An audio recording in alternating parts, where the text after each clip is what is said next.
तो मैं इस पर फिदा हो गया हूँ मुनीम जी। उसकी बहन जी ये है कि एकदम संगमरमर जैसी चिकनी पतली है सरकार। अरे वो सब तो ठीक है मुनीम जी, मुझे सिर्फ एक ही बात का डर सताए हुए है, अमर मानेगा या नहीं मानेगा। जैसे कि सरकार आप हर बातों में अशुभ बातें क्यों करते हैं सरकार। ये ऐसे कि वो साला अमर नहीं माना तो आपके पास नौकरों की कमी है क्या? उठवा लेंगे, मंगवा लेंगे सरकार। आप ठीक कहते हैं मुनीम जी, मुझे रिम झिम चाहिए, रिम झिम, चाहे जिस भी कीमत पर हो, मुझे रिम झिम चाहिए, रिम झिम। उसे मैं भोग कर रहूंगा मुनीम जी, उसे मैं भोग कर रहूंगा।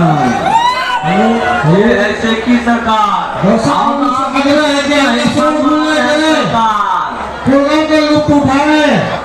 अपने जगह अभी तो 10 बजने को है मुनीम जी, लेकिन अभी तक हमारा कोई अता पता नहीं है। जैसे कि सरकार अमर जरूर आएगा सरकार, क्यों नहीं आएगा? आपके दर्शन को करना है सरकार।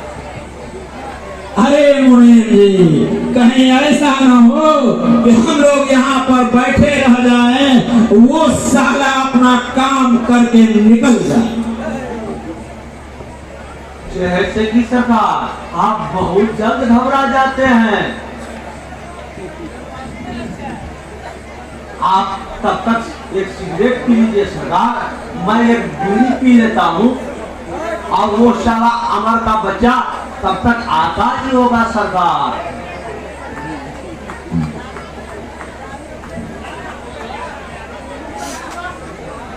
लीजिए मुनीम जी, आज आप भी एक सिगरेट पी लीजिए। अरे बीड़ी तो रखिए यार, आज आप भी एक सिगरेट पी लीजिए। नहीं सरकार, ये विलायती सिगरेट मुझे नहीं पसती सरकार। अरे पीजिए ना, एक सिगरेट पीने से कुछ नहीं होने वाला है सरकार। ये कहावत है ना, कुत्ते को घी नहीं पसती, वो कहावत मेरे साथ भी है सरकार। अरे मुनीम जी, अरे एक सिगरेट पीने से क्या होगा? कुछ नहीं होगा, लीजिए एक सिगरेट पीजिए आप। जब आप जोर देते हैं सरकार तो मुझे पीना ही पड़ेगा।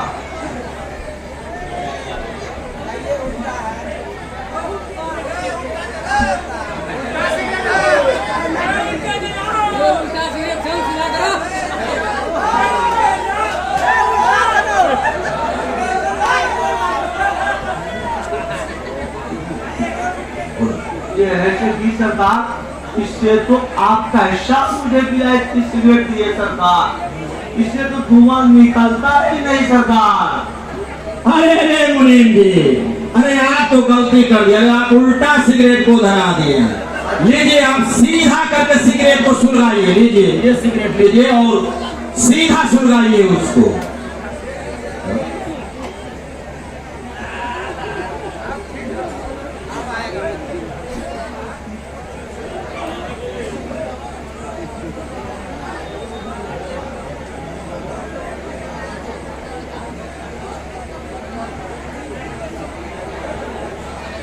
सरकार ये है से कि अब तो धक धुआं फेंकता है सरकार।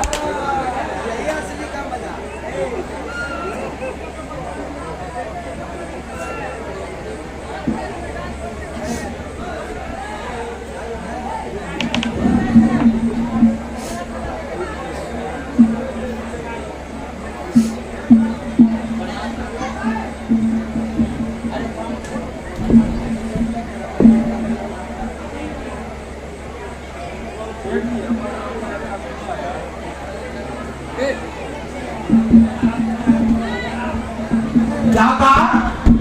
अमर आया है? अमर आगे मुंह क्या देखते हो? खड़े खड़े जाओ, उसे लेकर आओ, जल्दी आओ।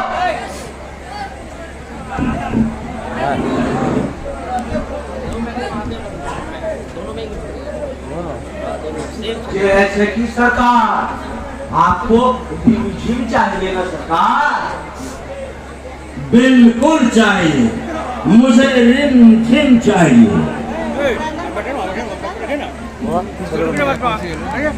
आप जरा समझदारी से काम लीजिएगा सरकार, वरना वो अमर का बच्चा सीधे पांव पर गिर जाएगा सरकार। ओह, तो मुझे काफी कठोरता से काम लेना पड़ेगा।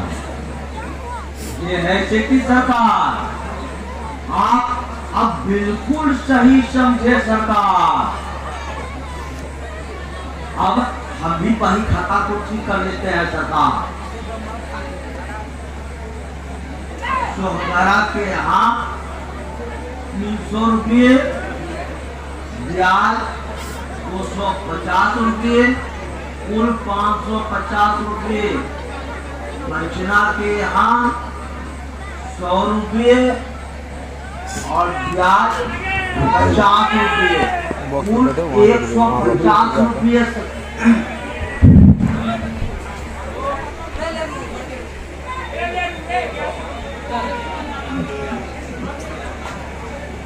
प्रणाम सेठ जी। वाह उमर, कैसे आना हुआ? हाँ, क्या बताओ सेठ जी, कल आपका मुनीम आया था हमारे यहाँ पैसा लेने के लिए, लेकिन सेठ जी अभी मेरे पिताजी को मरे हुए,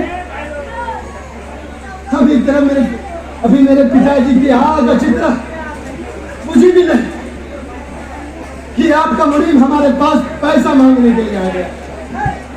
अब आप भी बताइए मुनीम जी, सेठ जी, कि मैं आपको रुपया कहां से दूं? मुनीम जी। जी सरकार। अरे अमर का हिसाब कितना है? अभी बता देता हूँ सरकार।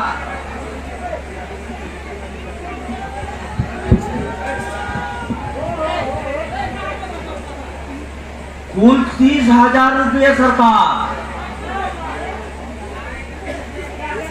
अमर का बाप आज से ठीक 3 महीने पहले 5-5 हजार रुपये करके कुल 4 बार 20,000 रुपये ले गए थे सरकार।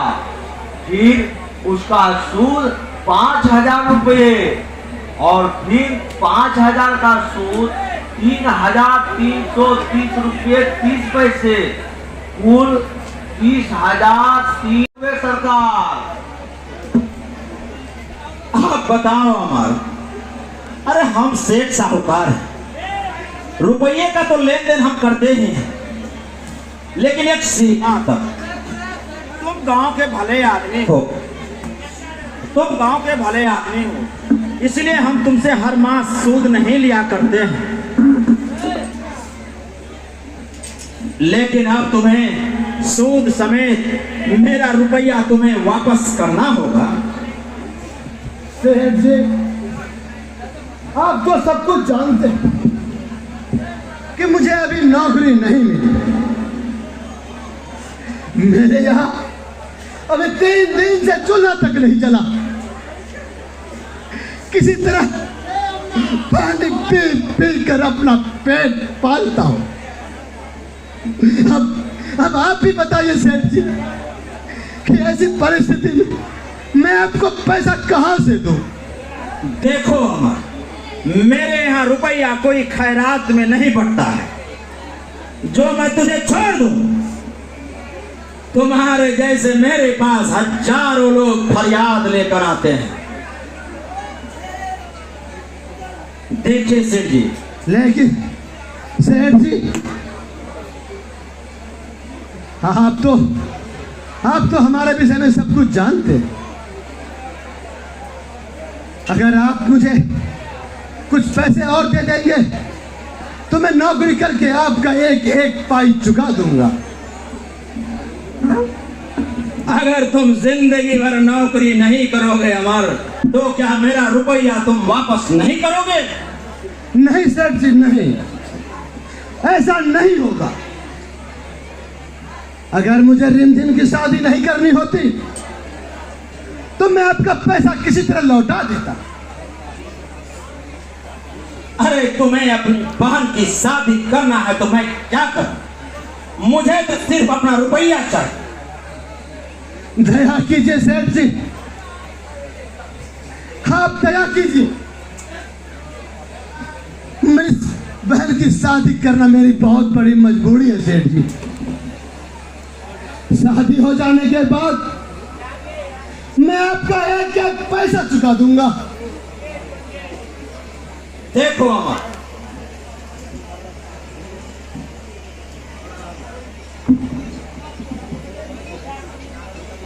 ये है से कि देखो अमर, मैं तुम्हें एक रास्ता बताता हूँ।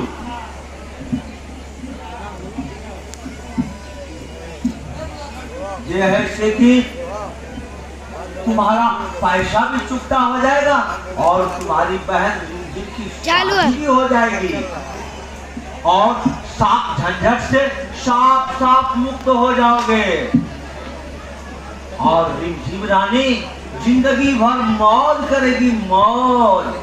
आप जल्दी बताइए सेठ जी, मैं आपका यह एहसान जिंदगी भर नहीं भूलूंगा। यह है से कि देखो अमर, तुम अपनी बहन की शादी जैसे कि सेठ जी से कर दो ना तो तुम्हारा सारा दुख दूर हो जाएगा। मुनीम जी, मैं इतना बेवकूफ नहीं। गरीबी ने मेरे दिमाग की टांगें जरूर तोड़ दी,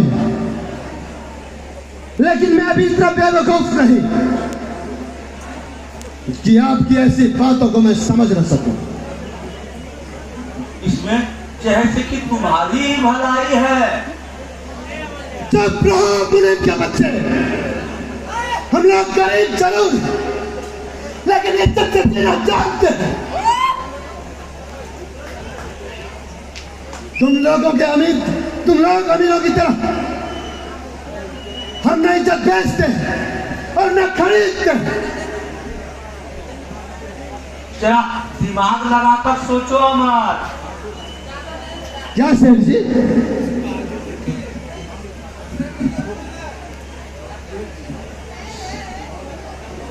अरे जरा दिमाग लगाकर सोचो अमर, अभी तुम्हारे पास पैसा नहीं और तुम्हें नौकरी मिलेगी या नहीं इसकी कोई गारंटी नहीं। फिर तुम्हें इस हालत में अपनी बहन की शादी भी करनी है और तो इसमें तुम्हारा कर्ज भी चुकता हो जाएगा और बहन की शादी भी हो जाएगी।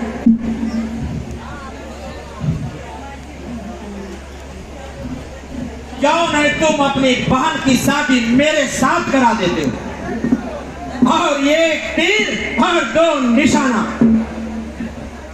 आप अपनी उम्र का ख्याल कीजिए सेठ जी, आप रिमझिम के बाप के समान हैं। आप भाई को ऐसी बात करते हुए शोभा नहीं देती। सर, कैसी सर? अरे मेरा शरीर भले ही बूढ़ा हो गया हो अमर, पर दिल मेरा आज ही जवान।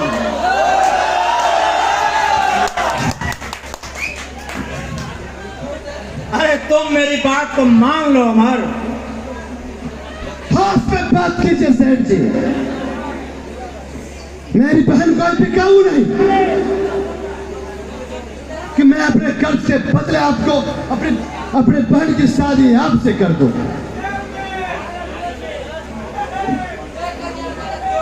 मैं होश में बात करता हूं अमर। अरे तुमने अभी मुझे पहचाना नहीं। जो एक बार जो चीज सोच लेता हूं मन में उसे मैं पूरा करके ही दम लेता हूं।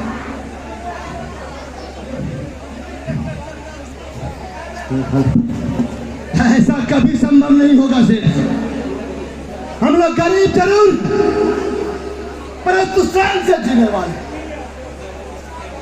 मैं अपनी बहन का आपसे शादी करने से अच्छा उसे गला काट देना पसंद करूंगा। अरे तुम तो नादान हो, मूर्ख हो। मैं फिर से तुम्हें समझाना चाहता हूं, अगर तुम चाहो मैं तुम्हें और ऊपर से 50,000 रुपया देने के लिए तैयार हूं।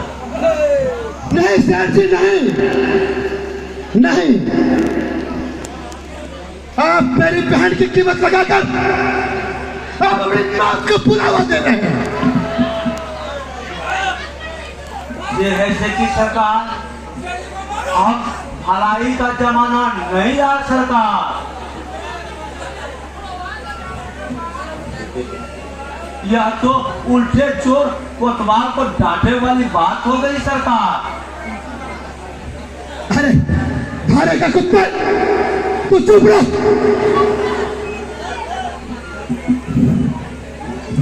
मैं तो जैसे नीच और घटिया आदमी से मुंह नहीं लगना चाहता। देखो